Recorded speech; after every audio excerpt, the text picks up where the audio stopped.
السميع العليم من الشيطان الرجيم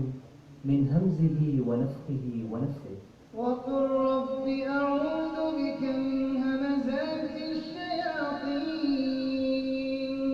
وأعوذ بك رب أن يحضرون. وقل رب أعوذ بك من همزات الشياطين وأعوذ بك رب أن يحضرون. وقل رب أعوذ بك من همزات الشياطين. أعوذ بالله السميع العليم من الشيطان الرجيم من همزه ونفخه ونفخه. الحمد لله وبه نستعين على أمور الدين والدنيا، والصلاة والسلام على من جاءنا بالهدى ودين الحق، حبيبنا مولانا محمد صلى الله عليه وسلم وعلى آله وصحبه وعلى كل من آمن به واهتدى بهديه إلى يوم الدين. وبعد matenda amalungi era amangi ga Allah tusaba okusasira n'emirembe ku mubaka Muhammadi sallallahu alayhi wasallama ne ku basahaba be ne ku bantu be na ku buli yenna alitambulira mu bufu obwo okutuusa olunaku lwe tuliyimirira mu maaso g'omulezi waffe. Tumwebaza Allah otusinkanya nga netutusinkanyiza kubeera nga tweyigiriza eddiini ye, naddala omulamwa guno omukulu ennyo ogw'okuyiga ku bikwatagana ku mulabe waffe asinga okulwanyisa ekigambo shahada, asinga okulwanyisa okuyingira kwaffe ejjana, nga naye ye Ibilisi la'natullahi alayhi wa atibaihi wa ashiyaihi wa junudihi mu majinni ne mu bantu. Togenda kuyingira jjana okujjako ng'omulabe w'oyo Ibilisi omuwangudde, ate togenda kumuwangula okujjako ng'omutegedde bi'awnihi tabaraka wa ta'ala. Mu mbeera efaanaganako bwetyo nsala kituvaayo tubeere nga tumuyigako, tumusomako, tumutegeere entegeera ey'omunda bi'awnihi tabaraka wa ta'ala. Oba oli awo Allah ajja tusobozesa okubeera nga tujja kumulwanyisa tutuuke mu maaso ga Allah nga tuli omulamwa omutuufu, nga shahada yaffe ennamu era abeere nga atuwa ejjana. Kijja kuba kya bulabe nnyo omuntu okutuuka mu maaso ga Allah nga wawangulwa ebitonde Allah bye yasinga okukulabulako ennyo mu Qur'an. Ibilisi la'natullahi alayhi kye kitonde ekisinga okwogerwako mu Qur'an. Mu bitonde byonna Allah byayogerako mu Qur'an, mpozzi ng'oggyeko eggulu n'ensi naye ebitonde birala naddala ng'ogerageranyizza abantu n'amajini, ng'ogerageranyizza ebiti biki, Ibilisi ekitonde ekisinga okwogerako. Naye buli Allah wakyogererako akyogerako ng'akikwekesa, nze naawe ng'akitwekesa, nga akimanyi bulungi nti yensonga egenda okutuviirako okubeera nga tuyingira omuliro, era ng'ate atwagaliza jjana. N'abeera nga lwajjira agamba nti wala tatabi'u khutuwaati shaitaani, wataleeta kigambo shaitaani aleeta Ibilisi yennyini abeere nti agitwewaza oba okuleeta kigambo majini nga kugatewaza tusobole okubeera nga tuyingira ejjana biidhnihi tabaraka wa ta'ala. Nabwekityo olunaku lwaffe olwaleero okubeera nga yejjanjaba butya bw'aliteekeddwa okubeera nga awangaala, n'ekirala twagala okubeera nga tutunulira obumu ku bubonero kw'omanyira nti mu butuufu nabwaladde amajini. Omu ku bubonero kw'omanyira nti gundi oyo shaitaani yamuwamba yamumalayo. Gwe kennyini omanye nti weetaagamu amaanyi okwerwanako, weetaagamu amaanyi okuyamba munno, oba si ekyo weetaaga okuzukuka okunoonya ki ekyo okukola okusobola okubeera nga weerwanako. Lwaki tutandise bwe tutyo? Twalabako okwo ku sifaatu Ibilisi au sifaatu lijini, obubonero bw'amajini. Naye kati twagala tulabe sifaatu limu'aalij, obubonero bw'omujjanjabi. Obwo tujja kubeera nga tubukola kitubulaba. Ate mu mbeera efaanako bwetyo tulabe ku bubonero bw'omuntu alwadde amajini, oba akwatiddwa amajini, oba awambiddwa shaitaani. Mpakki ng'olwaleero tetwagala okubeera nga tutunuulira bi'awnihi tabaraka wa ta'ala alamaatu wujudil jinni fi jismil ins, obubonero obulaga okubeera kw'amajini oba okuwamba kwa shaitaani mu mubiri gw'omuntu au masu shaitani okuwamba kwa shaitani okuwamba kwa majini. Wa hadhihi alamat buno obubonero yanqasimu ila kismain buteekululwamu emiteeko ebiri ng'omuteeko ogumu bwe bubonero obweyoleka fi nawumi ng'omuntu yeebase. Waliwo obubonero obweyoleka nga weebase ate obubonero omuteeko ogwokubiri gwe muteeko gw'ebubonero obweyoleka ng'omuntu otunula naye nga bw'obumanya bw'otuuka omanya nti eno embeera ebindiko si nze nzekka siri nzekka wabula waliwo ekindiko ekintawanya biawnihi tabaraka wataala. Mu mbeera efaananako bwekyo tugenda kubeera nga tutandika n'obubonero obweyolekera ku muntu bw'abeera nga yeebase biidinihi tabaraka wataala nga bw'oba ofunye obubonero obufaanaganako bwebutyo imma nga gwe kenyini gw'oyinza okulaba oba ate waliwo obubonero buyinza okubeera nga muntu munno yasobola okubumanya ng'okugeza kwakuba obwo bwennyini kwe mantandikira akabonero ak'okufuluuta nga weebase n'ofuluuta n'obanga ennyindo ezikutte nga ayiriitira biidinihi tabaraka wataala. Obwo ako kaba kabonero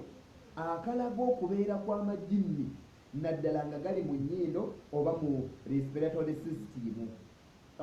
system y'okussa yonna ng'ewambiddwa ewambiddwa amajinni biidinihi tabaraka wataala. Amajinni gatuula mu nnyindo geebaka mu nnyindo zaffe mu kaseera nga twebase ate nigafuka mu matu gaffe kuba nabbi Muhammadi sallallahu alaihi wasallama lumu yabuuzibwa aina yubitu shaitaani yeebakawa amajinni geebakawa n'agamba nti fil anfi amajinni tegalinawo geebaka okujjako geebaka mu nnyindo bituli by'ennyindo lino amajinni mwegakola ki mwegeebaka bwe lijja nirikwebaka mu bituli by'ennyindo biidinihi tabaraka wataala kyova olaba nti oyiriitira ofuluuta sina kuyiriitira bakuyita kufuluuta n'obanga nti mu nju mulimu buno obusolo obutoogereka kekasulamu naye nga muntu yebambi yeebase mu kiki yeebase embeera eyo etamisa ne munno gw'oyinza okuba nga weebase naye bangi tebaagala kubafuluutira kuba oba ofuluutira mu nnyindo kirabika kiwulikika si bulungi era wowo nga sinagenda kubonera obulala okuwaako ky'oyinza okweyambisa funa biawnihi tabaraka taala zaiti zaitun omutonyezenga mu nnyindo naddala waba asomereddwamu suratu raad ne suratu zalzala oba tetwandiise ayatu zajiri n'otonyeza mu nnyindo allahu tabaraka wataala ayisizaako n'obeera nga biidinihi tabaraka wataala ossa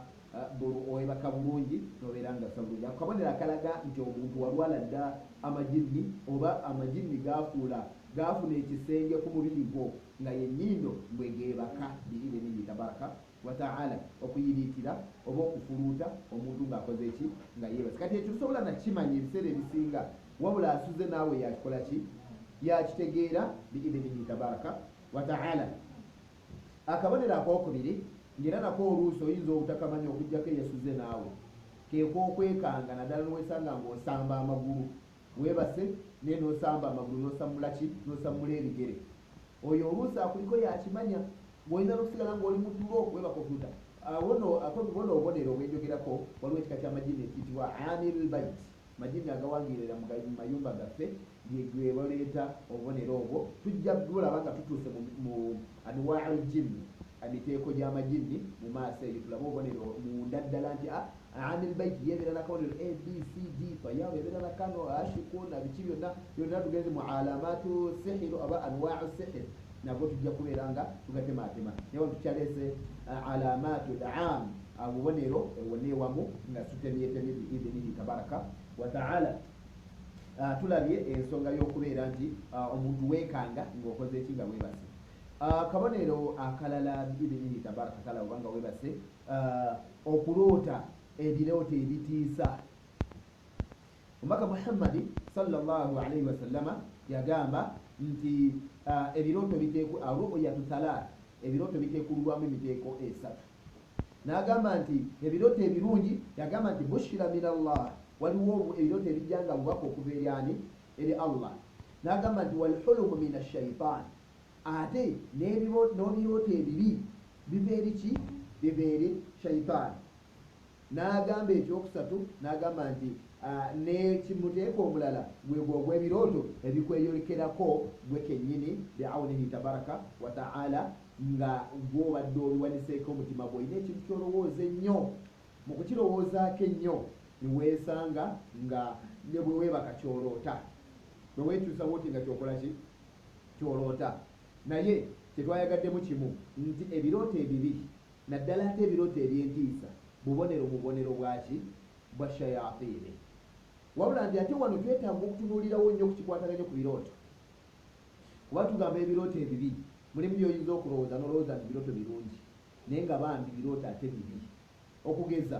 omuntu okuloota nga ali mu nsonga z'obufumbo ayinza okulowooza efunye omukisa oba ngenda nakufumbirwa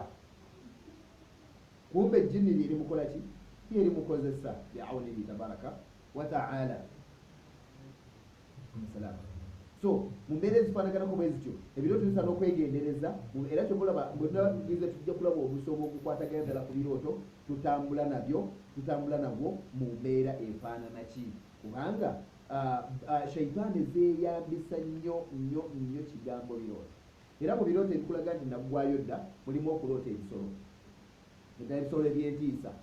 nga bikugoba byagala okulya nembaamu okuloota emisota kabonero mu bubonero bwaki bwokuba nti walwala dda naddala emisota egya black egyo eddogo lyeritera okugira ennyo mu kuloota emisota nembaamu okuloota ente zikutomera oba nga oziyitamu nabiki nako kabonero mu bubonero obulaga okubaawo kw'amajini mu mubiri gwe biawunihi tabaraka wataala okuloota ngaoli mu ntalo eitha z'amasasi oba miggo mukubagana duka tugende kwata bibiri ebyo byonna biba birooto ebiraga ki biba birooto ebiraga nti waliwo embeera etali nnungi biidhinihi tabaraka wataala okuloota ngaozzeeyo mu kiraasi osoma kabonero mu bubonero bw'amajini tugende tujja bitemaatema kwati kabonero mu bubonero bwa khadimu lhamam ngozze mu kiraasi osoma oba okuloota ngaomala ekyetaago baitil khala era abamu aloota ekirooto ekyo n'atuuka n'okuba nga ekyetaago naddala ekyetaago kyemuyita mutya shoticon nze nali mmanyidde okubira byamanyi nti ge masimu gano getukuba ngaokuba gano local calls naye ati kati nzokuya nti awo shoticon babategeeza kugenda ate kumala kyetaago ekitono shotiko n'okiroota n'oloota ng'oli mu kabuyonjo oba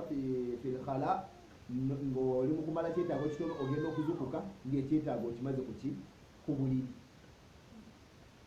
mulimu n'aloota n'atuuka n'okuba nti asituka najja mu nengoye n'asama ng'ali mu tulo ku buliri waliwo yagamba seekazi nyinza okuloota n'ezuukuka nendoota nga ndi mu kiyigo nenzigyamu engoye nensitama okwanodde ngaokusitama mala ekyetaago ngenda okudda bwente engulu nga ndi ku buliri kwemalira ekiki kweni mukumalira ekyetaago biawunihi tabaraka wa taala oba ntegerekeka nawo kaba kabonero mubonero bwaki mubonero bw'amajini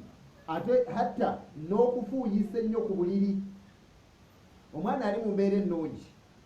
nga talina majini tewaliwo nsonga emufukisa n'ayingira emyaka 5 6 7 10 ng'akyafuyisa naye abamu afuyisa n'atuuka n'okufumbirwa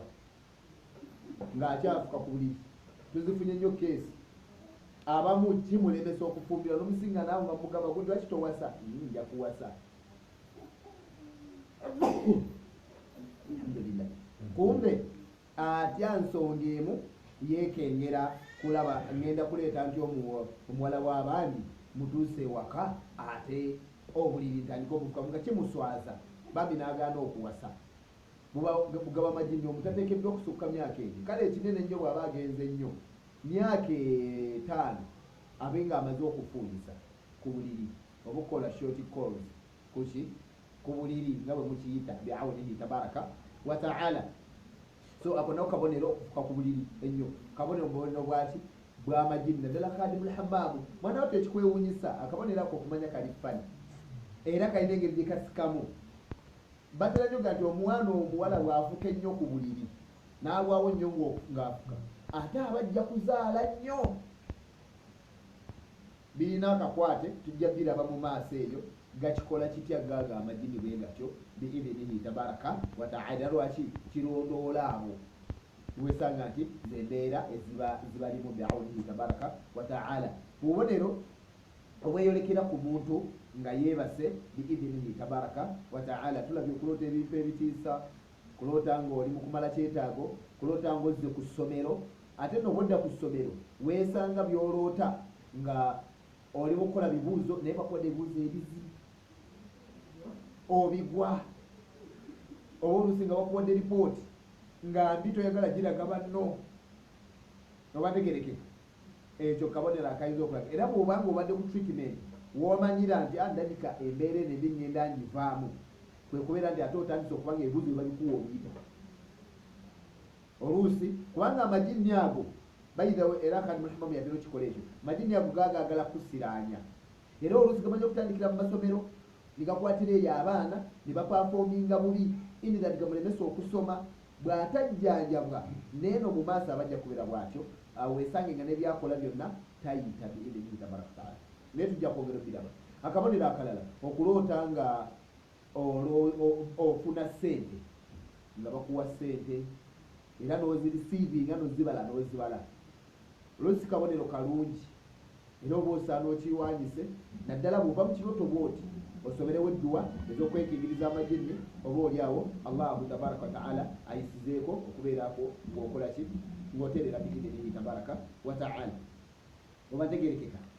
kuloota ng'okola ki, ate ofundako n'okuloota nga ssente ozirabye ne bazikutwalako, ate oluusi oyinza okubeera ng'okoze eki, oyinza okuluwona. Akabonero akalala, kuloota ng'oyonsa bebi obanga ozadde, kuloota ng'ozadde obanga oyonsa omwana biidhinihi tabaraka wataala. Naddala ate ku muntu atafumbirwangako oba olutatazaalanga nako, kabonero bubonero bw'okubeera nti oli mulwadde era weetaaga okubeera ng'okola ki, nga ojjanjabwa biidhinihi tabaraka wataala. Oba bonna bubonero obuleeta amajini, obulaga nti amajini gakukwata dda, gakumalayo dda biidhinihi tabaraka wataala. Teweetaaga kwetuulako bwetuuzi n'oteerwanako, oba osaana n'ovaayo n'obeera ng'okola ki, nga wejjanjaba biidhinihi tabaraka wataala. N'obubonero obulala bungi, kuloota ng'ogwa mu nnyanja, kuloota nga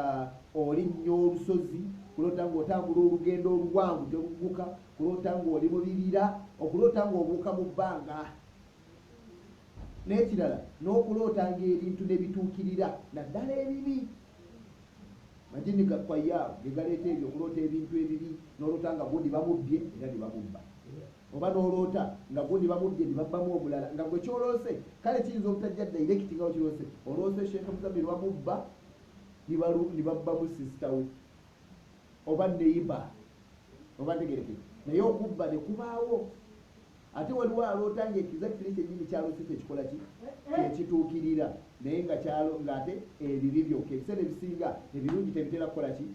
totera biroota mu mbeera ezo ez'okubeera oli mulwadde biidhinihi tabaraka wataala. Tujja kulaba era kijja kitya kuba nti omuntu osobola obiroota ne bituukirira nga biki byonna mu mbeera ezifaanagana bwe zityo. Kuloota ng'obuuka mu bbanga tukirabye, ekyo kitera okubaawo. N'oloota nga bakugoba, omubbi akugoba oba abatemu bakugoba, n'ofubutuka emisinde n'odduka n'obuuka mu bbanga oti n'onyumirwa,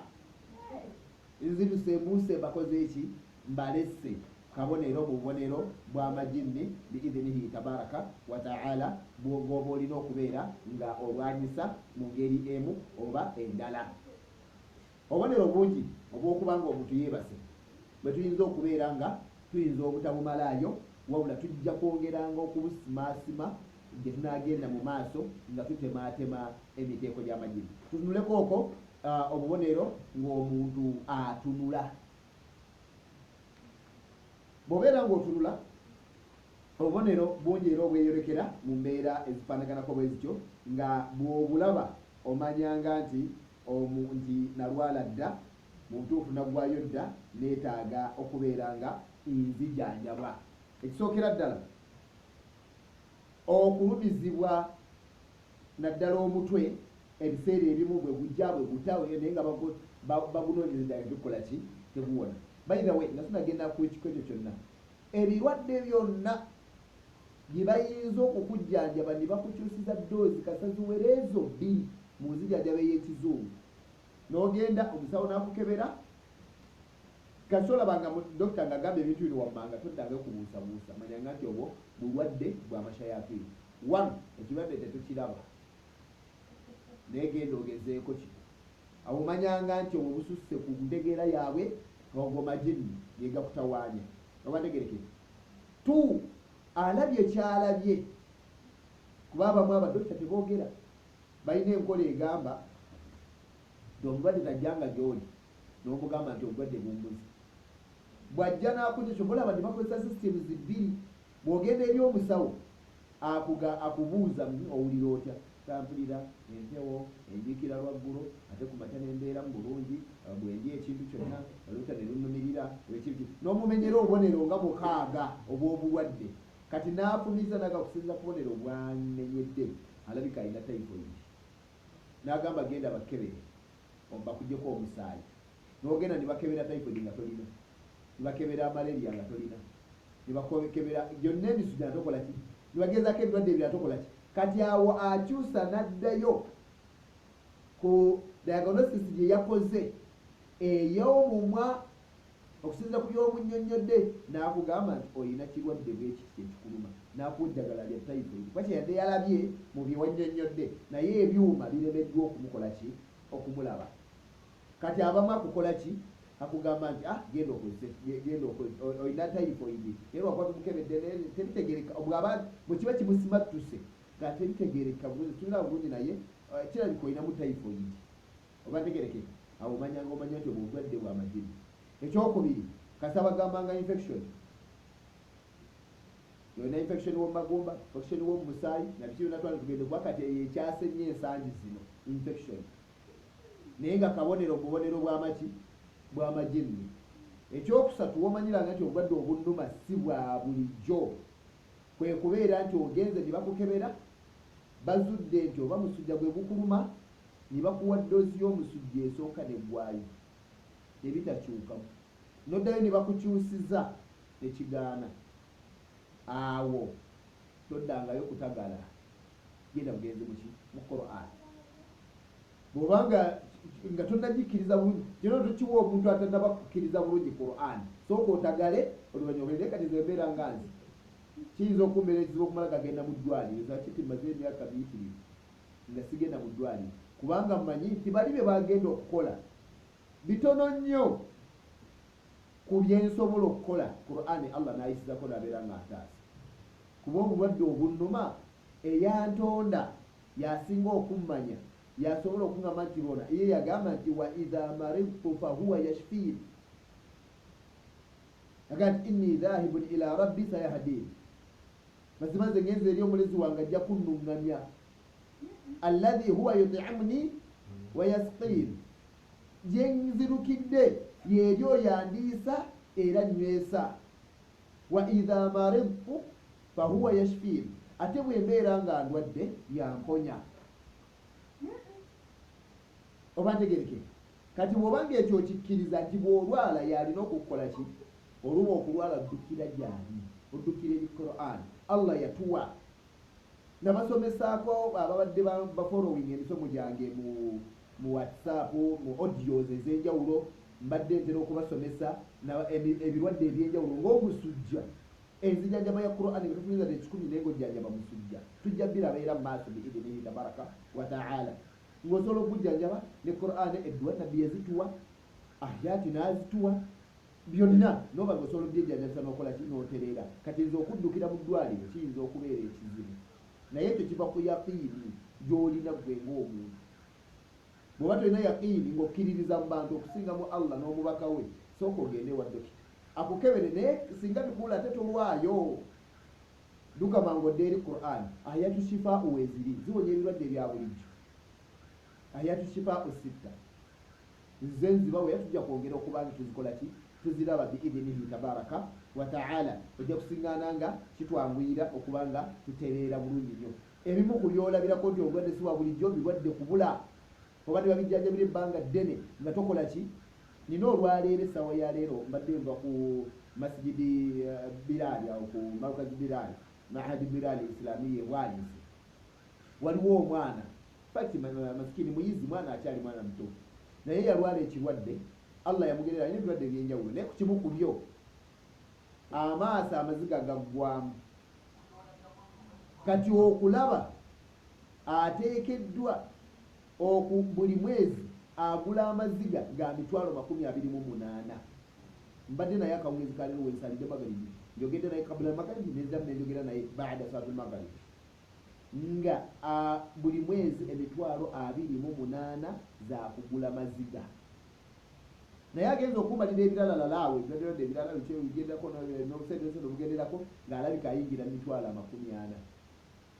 naye lwakuba nti ebimu ejjagala erimu eriweza 40 ayinza okuyingirako mu mwezi ogumu n'ekitundu myezi ebiri naye nga n'amaziga go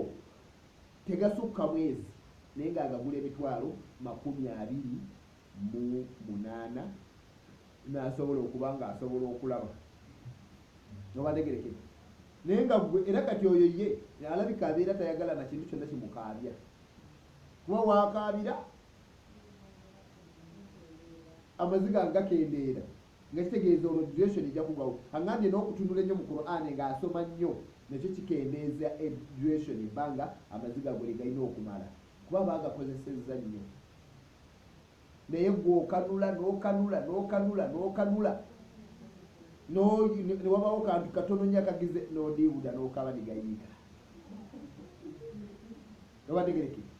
waliwo omulala gwaŋŋambye munewe nti ye ate ekizibu kyalina kyamalusu go gaagula buli mwezi 40,000 kati oyo ow'amalusu ye n'okuwanda aba tawanda gwe bino byobanga otambula n'owulira ekiwunya walina n'owanda eri ebbali oluyalwo aba awanda sente abali mu kuwanda ki sente aho noomanyira nti oba okyakaaba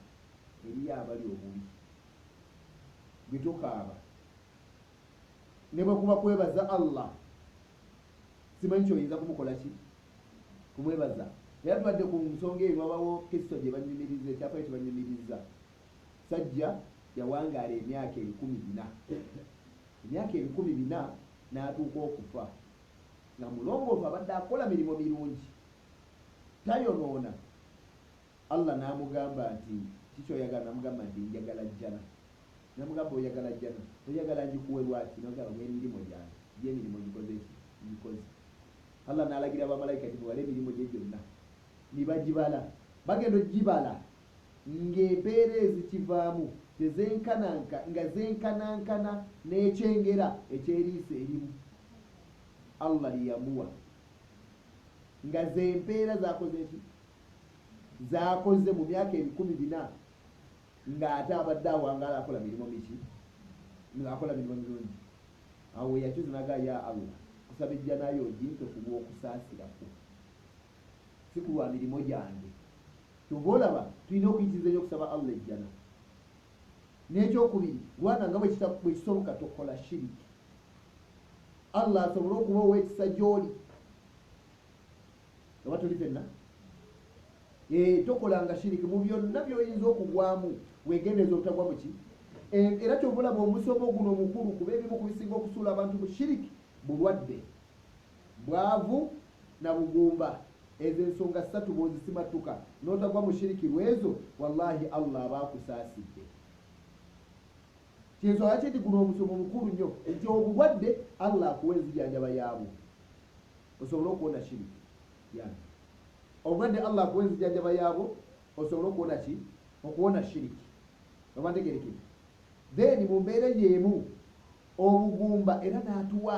osoboka otya obugumba bw'olaba okozeseza ekuba ery'obusiraamu obugumba ne bukulemerako kkiriza tebeekera olinde ejjana oba ntegerekere so togenda mu shiriki kubanga ekyokuzaala abaana abangi kuno ku duniya yawma alqiyama oyingira omuliro wallahi togenda kujjukira ssanyu ly'abaana wabula ate essanyu teri kigenda kusanyusa nga kuyingira jjana yawma alqiyama kigenda kwerabiza buli nnaku yonna gye wali oyiseeko kuno ku maliiro duniya kasita oliyingira ejjana saba Allah atuwa ejjana woolisimatukira n'oyingira ejjana toliddayo kujjukira bizibu byonna yadde akazibu atinonobe kati kewayitamu kuki kuno ku duniya. Allah yagati wanaza'na ma fi sudurihim min ghil, nga tetunabayingiza jjana tugenda kubanaazaako mu mitima gyabwe tubajjemu tubuzeewo buli konna akalimu min ghil, mu nsaawa, mu nnugu, mu nyiike, mu nnaku, mu ki byonna bayingire jjana. Tajiri min tahtihimul anhar, ekulukuta wansi waayo eki emigga. Tolijjukira nnaku ng'oli mu jjana bi'awnihi tabaraka wa ta'ala. Tulaba obubonero, tubadde ku bubonero bw'oyiza okumanyirako amajinni ng'otunula. Mubo mulimu tugambye okulwala ebirwadde ebitawona, okulwala ebirwadde ebitategereka, ebitalabika, okulwala ebirwadde ebiba bijjanjaba ddozi ne ziggwayo ne n'osigala mukyakola ki mukyalumizibwa. Ekirala mulimu okubeera nti n'ozitowa nnyo mulebegabega n'oye nga bikuzitowa. Kabonero obubonero bwaki oba ensingo muno gatera nnyo okutuula muki mu nsingo biidinihi tabaraka taala. Ekirala alaje, obulwadde bwa alaje simanyi wa munyiini, simanyi wa ku lususu, simanyi wa byakulya. Alaje kabonero obubonero bwaki. Era alaje w'ebyokulya mbawa buwi magezi gakuwa. Alaje oyo ajja nti bwendya kino bwendya kiri mbisibwa bwenti nkola bwenti. Genda mu Suratul Baqara aya okuva ku 167 mpaka 173. Somera mu kyokulya ekyo kyennyini kyotalya, oba nva somera mu ki, somera mu supu oba kyayi someramu. Bw'oba tolina bwebyo nga just byonna bikutawaanya ng'ofunafunye mazzi, someramu ayati ezo ziri ayati 6 zisome emirundi 7. Bw'oba osomedde mu mazzi, amazzi ago ganywe ng'onaatera okulya ekyo ekikukwasa alaji, kyoli alajiki ku kyo. Ate era oganywekereze, then n'oluvannyuma lw'okulya era oganywe biidhinihi tabaraka taala. Alaji oyo ajja kubeera ng'akola ki, ng'avaawo biidhinihi tabaraka taala. Naye kabonero obubonero bw'amashayatini biidhinillah. Lwaki gakikola? Gajja ne gamanya ebintu ebisinga okuba eby'omugaso mu mubiri gwo. Bwe gabimanya ne gagezaako okubikulemesa. Kyova olaba olwaleero amashayatini gatuzanyidde nnyo ku bwongo mu mbeera etya nti bukedde enkya ne gatugoba ne ku byokulya eby'omugaso. Ze mulimu ebirwadde bye nasanze nga ddala birwadde by'amagini naye nga bujjo tumanyi birwadde ddala kituufu gye biri nga bulusera. Okuva edda nedda batugaana mu bulusera akwatira mu mata, mu nnyama na biki, naye nga tetwakula ewaffe eriiri lya Ntonde nga tuli mbalaalo naffe ewaffe twakulira mu nte, wadde ffe tuli baganda wawe. Naye mu mbeera efaanaganako bweti kati ate kati musekati tekyawaga nti tuli baganda ja yenze Kawooya, tabani wa Jabasi Kawooya, muzzukulu wa Muggo Swaleh Muggo, tuli baganda. Omuggo netegeeza balaalo oyo nno yava Butambala okujja okusenga erya Ntonde aye n'agenda n'afiira e Makka biidhinihi tabaraka wa taala. Naye twakula nga tunywa ki? Tunywa mata naye nga tebitukola ki? Tebitulwaza. Naye olwaleero shaitaani zene tukobako era nga waliwo ne hadithi y'omubaka era nze tobola bantu tolina boyinza kuŋŋamba ku kyamata nti dokita yagambye. Hadithi egamba Nabi sallallahu yagamba nti alaikum bi albani albakar fa innahu yalummu min kulli shajar, timbalabira okwekwata ku mata g'ente. Mazima go gakolebwa nga gava mu buli kika kya muddo. Okuleeta nga agamba nti gakolebwa gava mu buli kika kya muddo, yaani galwanyisa ebirwadde bingi, galimu amadagala mangi. Kyabaga nti yalummu min kulli shajar, gava mu bika by'omuddo eby'enjawulo. Kati yo shaitaani nejja negamba bano abazaana ba Allah n'abaddu ba Allah bananywa ennyamata tujja kalubirira emibiri gyabwe, bajja kuba malamu kuba galimu ebiriisa bingi omubiri byaffe bye byetaaga. Niba yagakola ki? Gaggobako. N'ennyama ekiriisa ekirimu ekya protein na biki byonna nakyo niba kikukola ki? Niba kikugobako. Naye mu mbeera efaanaganako bwetyo ziba shayatini zibeera kikola kwagala kukuumira mu mbeera embi. Era bw'ogenda okwegendereza abantu abasinga obungi amagini gabagoba ku byakulya bya mugaso. Olwawo nnyo okusiŋŋaana omuntu nga mugagga nigamugoba ku byokulya ebiringanga mukene oba ntegereke gamugoba kulya ebyati ono mukene nalaba nga amuswaza na bitima amaliza nga bamusindise ku munyo alya munyo so ate neeno mubaavu ate gajja nigakugoba ku mukene byennyanja olw'emigaso egikola ki mpuuta mamba oba ntegerekere ugate sirya mamba oba tuli fenna era okumanya ne shayatini z'omu Buganda wano zaakola akakodyo ebyokulya ebisinga okuba ebirungi ebyomugaso eri abantu naddala mu kulwanyisa shayatini byebeddira ng'endiga endiga gyerimu ku ddagala ku nnyama ejjanjaba ebirwadde bingi bw'oba oyagala okulaba emigaso gyaki gy'endiga fumba endiga oddire ofune either sidiri oba VIP omuteeke musuku w'endiga olye ojja kulaba bw'oba oyagala okulaba emigaso gy'endiga n'engeri gy'otulugunya amashayatini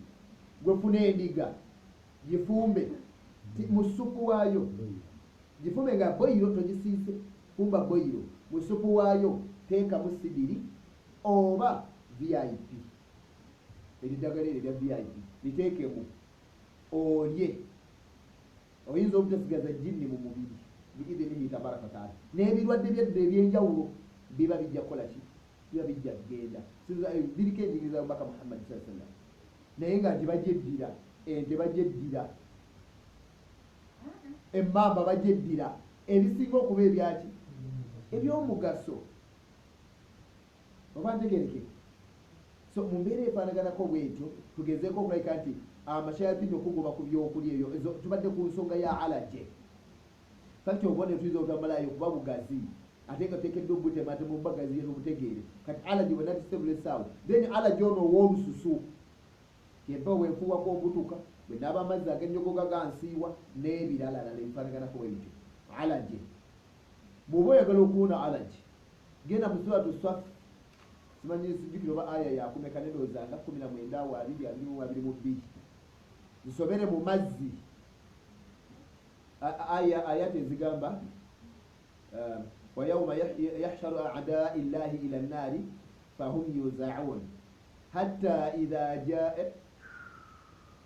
idha ja'uha shahida 'alayhim sam'uhum wa absaruhum wa juluduhum bima kanu ya'malun وقالوا لجلودهم لما شهدتم علينا قالوا أنطقنا الله الذي أنطق كل شيء وهو خلقكم أول مرة وإليه ترجعون mpaka ayati ndoza mpaka nga kwa 23 basira bidde suratu Saff ozisomere mu mazzi oganaabo omubiri oba ntegereke ekyokubiri dira mu kaseera kenyini koosiyiddwa amazzi oba koosiyiddwa empewo ekufuuye n'obutukana biki byonna ekintu kyonna ekikufuukuula olususu gatta ebibatu byo bwoti fujjamu naye kati mulina ne chance abandabira eyo li bulijjo mbadde ngamba nga ndi ku audio gatta ebibatu byo byoti ng'abali wano bebakola ki bebandaba gatta ebibatu sobera mu Ikhlas Falaq Nas bw'oba oliawo ne ayati ezo oba ng'ozimanyi fujjamu weesiimuula omubiri gwonna naddala ate bw'oba oyina ekizigo ky'olukomera n'osooka okisiga ku mubiri bwoti matolobojjo kati n'ogatta ebibatu nosoma Ikhlas Falaq Nas kati n'ofujjamu mu kwesiimuula neweesiimuula nga bw'osoma edduwa y'obulumi edduwa egamba nti bisimillahi a'udhu bi'izzati llahi wa qudratihi min sharri ma ajidu wa uhadhiru okisome emirundi 7 kino ekikola emirundi 3 nga bwesiimuula alaje ajja kuvaako ekikwambadde ku mubiri ekifuukuula osulo kijja kuvaako kibeere nga kikola ki nga kigenda ne bwe zibambala ekyo bulaba nti olwo olukomera bw'olaba efeesi ye lulemeddwa tolina gy'oba ogenda kugenda gitereeza kuba amashayatini gakuba embabalabe ku ki ku mubiri kyesiige nga okibugumizzaako nga bw'osoma n'edduwa y'obulumi ku feesi edduwa gisome nga buli ku makyalu waggulo nga bwe weesiiga ekizigo ekyo ku feesi wanaagenda okuyita wiikeegi efeesi ye etemagana bi'awnihi tabaraka wa ta'ala ala je wolususu boto bwomukola ki tulabye owokulya ayati za Suratul Baqara aya 167 mpaka 173 owolususu Suratu Saff n'edduwa y'obulumi weesiige oba n'ozisomera mu mazzi n'onywa n'okunaaba n'okola ki n'okunaaba n'onaaba oba ntegerekere n'onywa n'okunaaba n'onaaba biidhinihi tabaraka wa ta'ala. Then alaje w'omunyindo sinuses alaje buli kadde senyiga buli kadde ennyindo okuzibikira bw'ogendako mu mpewo ennyindo ne zizibikira kwata zaiti zaituni musomeremu ze twayita ayatu zajiri oba suwaru zajiri oba suratu Ra'di ne suratu Zalzala ne suratu Al-A'la ne adhani isomere mu zaiti zaituni tonyeza mu nnyindo biidhinihi tabaraka taala. Ala joyo w'omunyindo ajja kubeera ng'akola ki ng'agenda ne kabonero mu bubonero bw'amajinni bi'awnihi tabaraka wa ta'ala. Ne ku mbeera eyo biidhinihi tabaraka wa ta'ala ono agambye ayati zetogeddeko ya aya 19 akuba ndawanise mpaka ku aya 21 naye 21 wenkomye okusoma naye nga zikoma ku aya 23 suratu Saff Fussilat suratu Fussilat aya ameka